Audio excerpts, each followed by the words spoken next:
containing rice.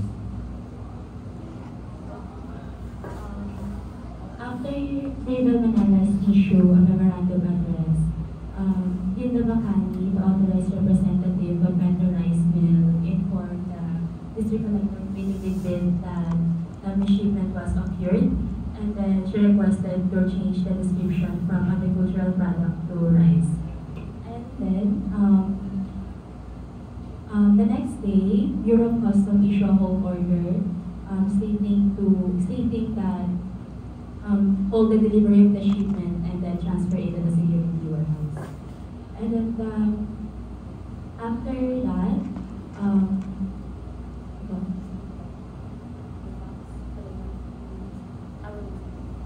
okay, so after Bureau of Customs issue hold order, we have paid a amount for the updated duties and taxes, and then in the second endorsement, Commissioner Titus Villanueva issued a directive stating that it may be released with accordance to subject of payment of duties.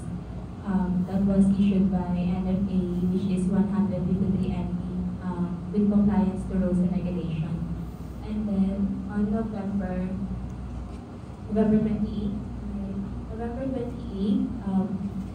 we have paid 206 something thousand for duties and taxes, and then after that, Bureau of Customs issue a certification or letter to release the shipment of the goods. But despite of the certification, SBMA refused to release the shipment. That's why Weir International Trading Corporation filed a complaint to the Regional Trial Court along Cabo. So RTC rules is when the shipment is ready to release, the SBMA refuse take an action and refuse the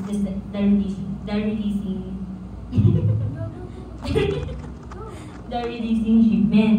And then sir, kumbaga ang nangyari sa RTC sir is parang si respondent is naging petitioner kasi si Wira is nag-file ng petition against SBMA. Then, SBMA refused it. And then, si Wira is nag-file ng indirect contempt against SBMA. And then, ang nangyari sir is, nag-explain si SBMA na they have a legal basis. So, parang si RTC sir have no jurisdiction to take an action against the case because it was by the jurisdiction of the BOC.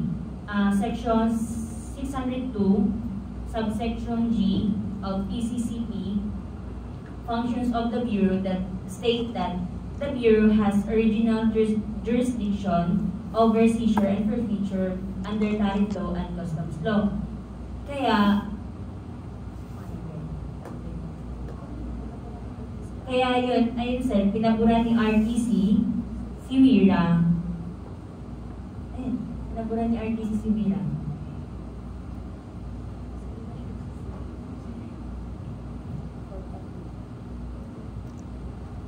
Bali sir, si Porto Copy, stage siya ng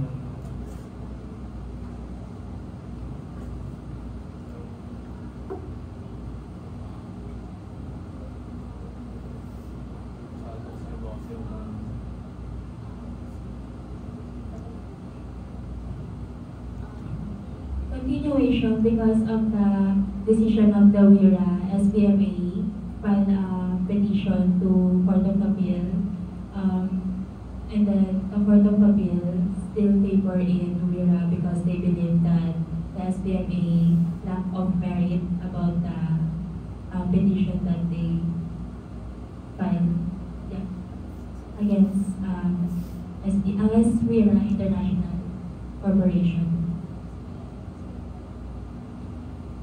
And then, because of the decision of the Court of Appeals, SBMA proceed to the Supreme Court to file a petition po para i-review yung decision of Court of Appeals. Tapos yung pagka ng Supreme Court, sir, parang binalik, parang inulit lang nila yung sinabi doon sa RTC. Kung yung nag-base lang din sila sa Section 602, sir, na yung RTC na wala siyang karapatan makialam sa jurisdiction ng BOC.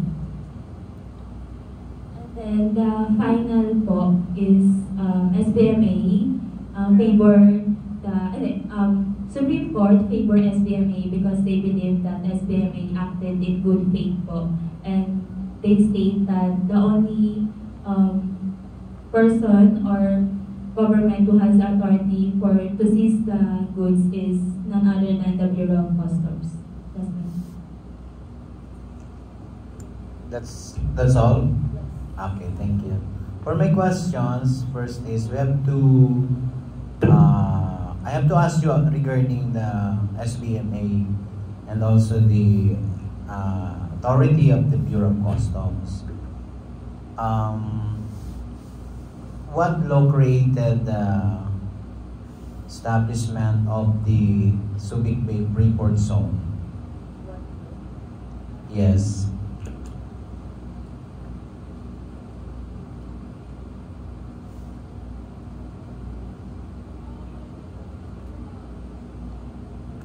Republic Act 7691 or 7291? 7291 RA 7227. That is the creation of the Subic Bay Metropolitan Authority.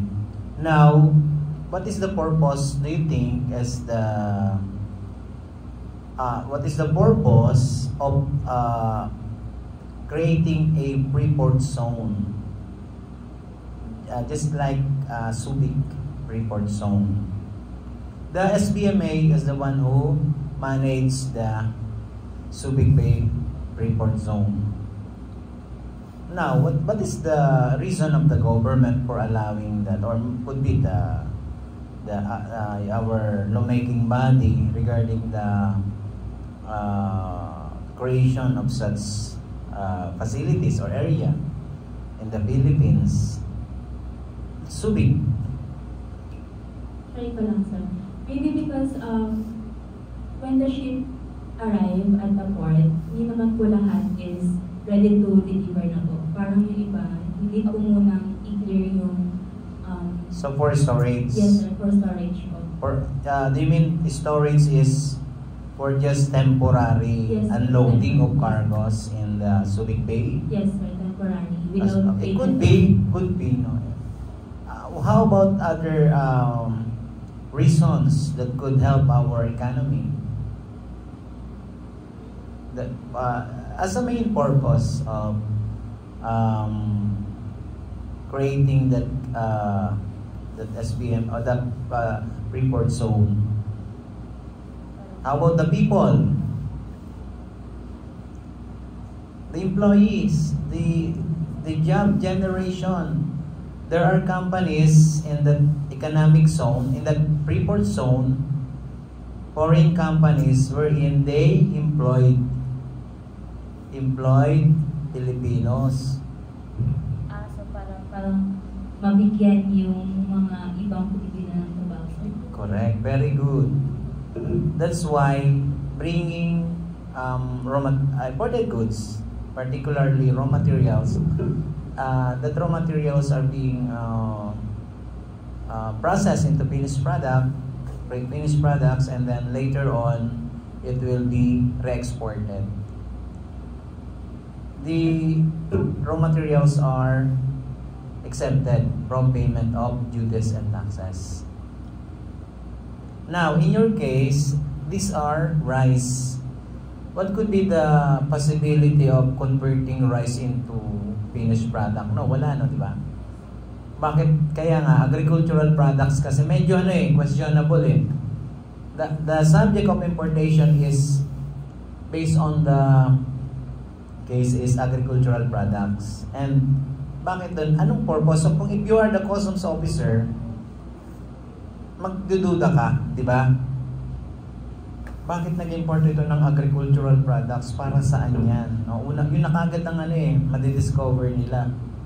Now, nakita pa, rice. So, meron bang violation ang isang importer kapag ang dinaklara niya is agricultural products that upon examination, they found out na ang laman pala ay rice. O anong laman? Sugar? Ano rice? O rice. Ano yung, sa tingin nyo, meron dong violation? Meron sir, pero parang hindi naman niya intention. Eh din, kapag, pwede ba nating sabihin yun sa, nag-import ka ng, iba, tapos nung binuksan, hindi yun ang mismo. Pwede mo bang i-reason yun na, ay, hindi ka naman kasi yan wala kaming intention na ganyan. Gusto ko maayos. Anong pwedeng doon? Mayroon bang kaso yung ganon? Yes, meron? Yes? Meron. Yes. Ano yung possible? I think magpo-fall out po siya sa misdeclaration. Fall out of love? Fall. Magpo-fall po siya sa misdeclaration po. Yun nga yun. Misdeclaration? Declaration po. Okay. Okay, so pwede na mauwi ito sa sa kaso ng misdeclaration. So ngayon, what is misdeclaration? Para mas ma-clarify natin. Misdeclaration is failure to declare the goods po. So may failure, parang pinilit niya or intentionally. Hindi, Based on the case po, I think intentionally, because according po sa memorandum address that was issued by Rival Manalas, the importer po claimed that there was a misshipment because they still have a pending order of price po. Ayun nga, misshipment nga. Ibig sabihin, mali nga yung description. So sa tingin mo ba it is intentional or not? Na, At bakit ngayon ang declaration ay agricultural? So posibleng anong pwede nating dyan? Reason na ang laman pala, ba't hindi niya dineclare na rice? Pwede mo namang mas isulat na rice, di ba? Sa declaration. Bakit agricultural products pa? Meron bang ibang kasama? Oh, yung rice, agricultural products. Malayo, di ba? So, may intention. Sa tingin mo, kapag hindi ka nagsasabi ng totoo, wala kang intention na manloko. Hindi, sa aktual na buhay natin, pag tinanong ka ba, hindi ka ba nagsisinungaling nun? Na hindi ka nagsasabi ng totoo? Nagsisinungaling ka ba nun? Pag tinanong ka, tapos hindi mo sinabi yung totoo, nagsinungaling, di ba? So may intention. Based on analysis yon.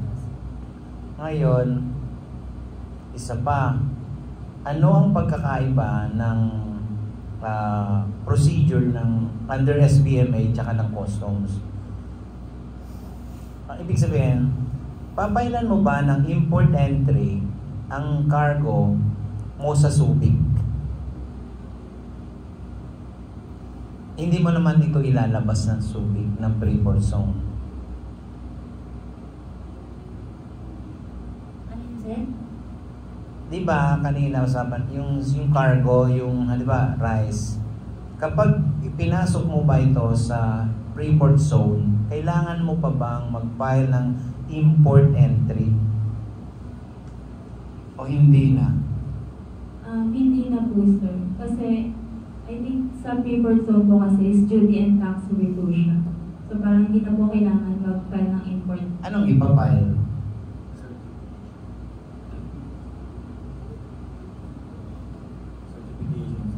Hindi, ang ipapile ay admission.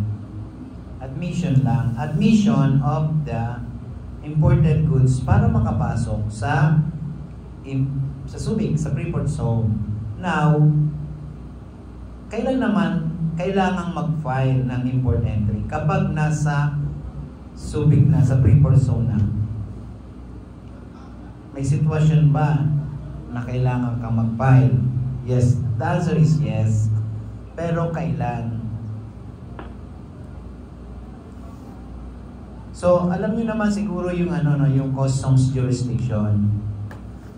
Napag-aralan niyo ba yan sa kaso? Yung jurisdiction ng SBMA, free ang doon duties and taxes. Kapag andun lang. Paano kung gusto mong ilabas ngayon ng SBMA? Kailangan mo bang mag-file ng import entry? Yes or no? Kailangan. Kasi ibang jurisdiction na. At kapag may import entry, kailangan magbabayad na ng duties and taxes. So yun ang sagot. If the importation is destined to customs territory, kailangan mo nang mag-file ng import entry. Kasi nga, magbabayad ka na ng duties and taxes dyan. So balik tayo. Yung kaso nyo naman, basic lang naman. Basic. Kasi ba't naging basic? Kasi doon lang naman sa loob ng yung nangyari. Hindi na siya lumabas ng customs. Kung kumbaga, halo yan na SBMA at saka customs case, di ba? So, yung mga, hindi actually, yung pag brought up ng case sa CTA, yun? Exercise of ba yan? Yun, pag-elevate ng case, nag-elevate ba or lang, clarification? Elevate ang kaso. Kasi dahil sa decision po na ginawa ng RTC sa SBMA. So from RTC to Court of Appeals. To Court of Appeals. Pero may relasyon ba yan doon sa mismong activities ng isang halimbawa sa customs? Kasi kapag customs, mga smuggling, mga seizure, forfeiture, gano'n. So ito galing sa RTC, di ba? To Court of Appeal. So yan ba ay part pa ng ng customs? Ay, hindi sir. Hindi na. Kasi nga, ano ba if you will compare, ano ba yung jurisdiction? O sino? May jurisdiction ba ang court, ang regional trial court sa Bureau of Customs? Wala. At, Parang go ahead. parang may sila sir. Parang may boundary sila sir na hanggang ikaw RTC hanggang dito ka lang sa. So may kanya-kanyang jurisdiction. Oo, sir, meron. So the same level sila. Kumbaga, hindi pwedeng makialam. Si RTC sa jurisdiction ni BOC. Okay, hindi pwede yun. So, yung matter na yon, hindi na dumaan ng customs, dumiretso na from RTC to Court of Appeal. And then later on, sa Supreme Court. what is the decision of the Supreme Court? They grant. They granted the SBMA because they believe that SBMA acted in good faith po and pursuant to Section 602 subsection G of the PCCP, the Bureau of Customs is the only has Under what law? Section 602 subsection G Ah. of PCCP po. Applying the seizure ba yan? Yes, sir. Pero may iba ba kayong reference regarding the right of the Bureau of Customs to effect seizures sa cargo aside from Section 603? May nabasa pa ba kayong batas or memorandum order na nagpapatungkol sa karapatan or kasi SBMA ngayon parang lang yung violation na commit pero ang ay SBMA sa teritoryo ng SBMA ngayon ang in-apply mo Section 602. customs law ang in-apply mo. Ibig sabihin yung customs law ba ay applicable sa SBMA. Ganon. Kasi di ba may sarili kasing patakaran ng SBMA. Meron yung sarili. Hindi applicable sa kanya yung customs law natin. Kasi wala nga tax dyan sa loob. Exempted. Ngayon, parang ang tanong ko dyan is ginamit mo yan na na basehan. Pero hindi naman siya ina-apply doon sa SBMA. So kahit tinagtanong ako, may iba pa ba na batas na kayong pwedeng pagpasayan? Bali, ano lang tayo meron meron yung dalaw. Meron ba tayo dyan? Sir, dito ba yung section 19 of Saligang Batas po? Sige, paki-ano na, paki-note na. Sige, open lang naman. Saligang Batas? Saligang Batas ng Pilipinas. Parang lumana yan Kasi kung yan naman na ibatas talaga. Mali pala, sir. Basta ano siya, sir? Section 19 of BP 129. Ayan, sige. Pakinggan natin. Section 19. Yung Batasang pambansa. Bilang ano yan BP, Batasang Pambansa. Sorry, sir. Ano pa, yung pagkakaintindi ko dun, sir, is meron silang jurisdiction in a civil case po for injunction and damages lang po. Ang SBMA, ang customs o ang ano? Ang SBMA po. Ay, yung RTC po ano yun. O yun nga, sa di ba naman yun Di ba SBMA ang usapan? SBMA ang usapan. parang may nabanggit siya, sir, na So- yung section 19, BP 129, Judiciary Reorganization of Sige, go ahead lang. 1980 amended by RA. Yung siya, sir, parang exemption is an instances, incident of independent action or proceeding. Baliktad na yung microphone ngayon. Hindi, ko lang, sir. Okay. Malakas naman yung boses ko, sir, yung independent action or proceedings, SBMA reasoning. Kumbaga, ito yung ginamit siguro na SBMA. O sige, basa lang. Basa. Meron ka ba niyang copy? Basa. Siya, sir? Ito. The court said that jurisdiction of the RTC in pursuant to Section 19 BP 129, Judiciary Reorganization Act of 1980 amended by RA 7691. Exception is an instances, incident of independent action or proceedings, SBMA reasoning. Ayun nga, sir, yung So merong seizure, pwede silang mag-search, mag-execute ng ng search warrant. yung WSD. Meron dyan? Sige nga, pakibasa ng specific na part na yun. Yun lang. Wala, sir. Baka, Ano lang to, sir, yung indirect contempt, yung nag-file si doon sa Iran, direct indirect contempt. Sa contempt. RTC yun, no? sa RTC, sa Washington. Okay. Actually, nakasulat din yan dun sa, sa mismong, under the issuances ng SBMA, na they can execute seizure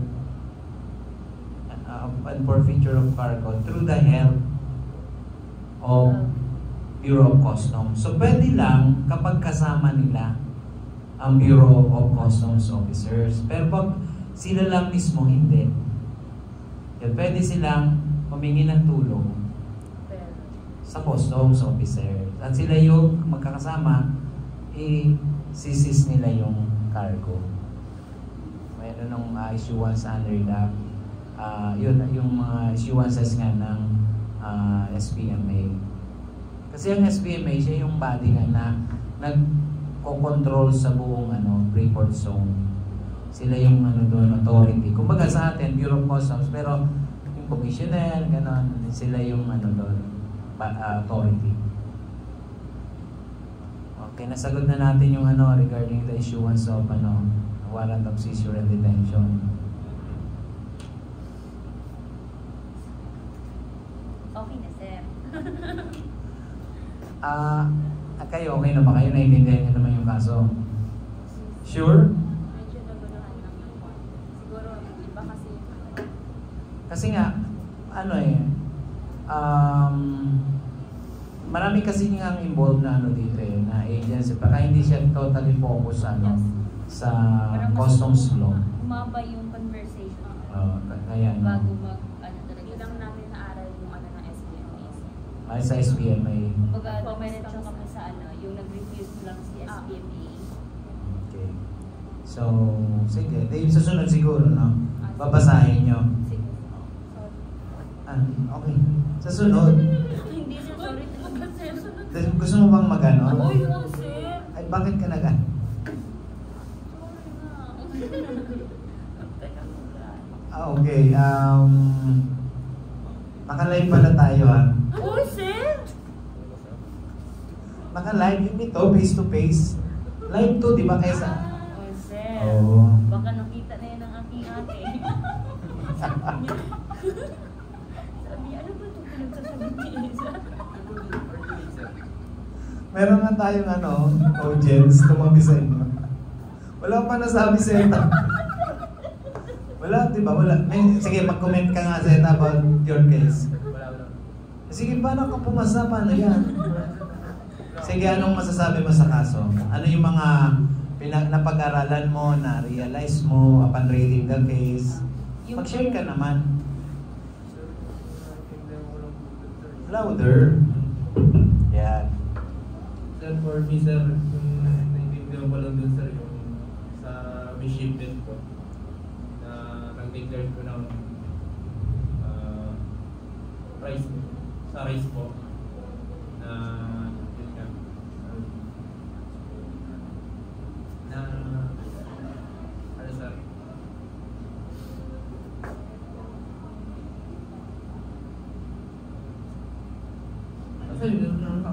Sa'yo na yun. Hindi, kailangan nating ma-determine yung Hindi, sir, parang hindi. So, according to your statement, regarding the misshipment, so ibig sabihin, kapag hindi pala tama ang declaration, that is equivalent or tantamount to misshipment. Yes. Ayun, pala naman eh. Meron din naman eh. Ano lang Okay. siya, sir? Parang alam niya, sir, pero parang nahihirapan siya mag-deliver. Yes, sir. Ah, Ganun lang, sir. Kasi nung nag-mapping naman, sir, nung nag-movies ngayon na pag tinanong namin siya, sasagot naman Alam naman niya. Pero parang pag nasa harapan lang siguro siya ng ano. Sa akin, ako lang naman ang tao dito. Di ba? May bababang sa likod ng salamin. Sir, ang mga Hindi naman nila naririnig eh. Basta nakagano ka lang tapos parang ano ka, di ba? Maraming sinasabi. Ayan. Okay? So, alam mo natin, Zeta, yung role ng CA. Ano yung naging participation niya dyan sa kaso? Hindi ko masyado, sir, nakaral. Hindi mo nabasa yun. Judicial yun eh, judicial. Ibig sabihin, if you want to further yung seek, yung parang, kasi, legal matters, you brought the case to the judicial body. Tapos sila yung nagde-decide kung yung ginawa ba previously or the decision that was made previously, rendered previously, ay tama o mali. So dinadala nila, they are seeking the help of the Court of Appeal. Kasi nga, apila Court of Appeal. Nasa yung sa, parang due process, di ba? Pag ikaw ba agrabyado, close na kagad sa'yo, di ba? Hindi naman. Naghanap ka pa ng somebody na makakatulong sa'yo kung kasi kung naisip mo na may karapatan, may katuwiran ka naman. So ganyan yung judicial body natin. Tapos yung pinakang final is the Supreme Court. Pwede pa rin doon. Judicial system natin yan. So kaya, dapat promise mo, babasahin mo pa yun kasi nga, part pa rin yun ng pag-aaral. Okay, si ating Igbuhay. Ano naman ang masishare mo?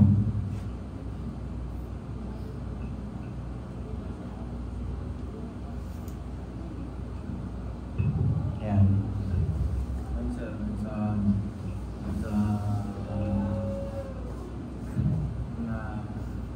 nanalo si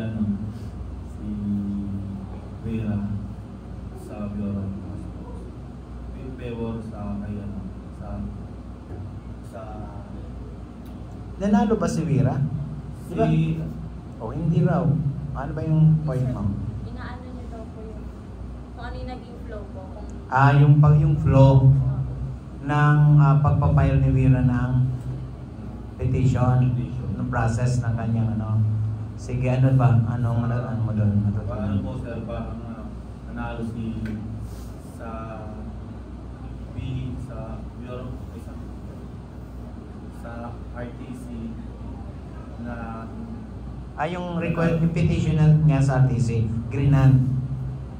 Okay. then doon po sa Court of Appeals sa CA, doon po pabor na po kay SBM. Yes, tama naman.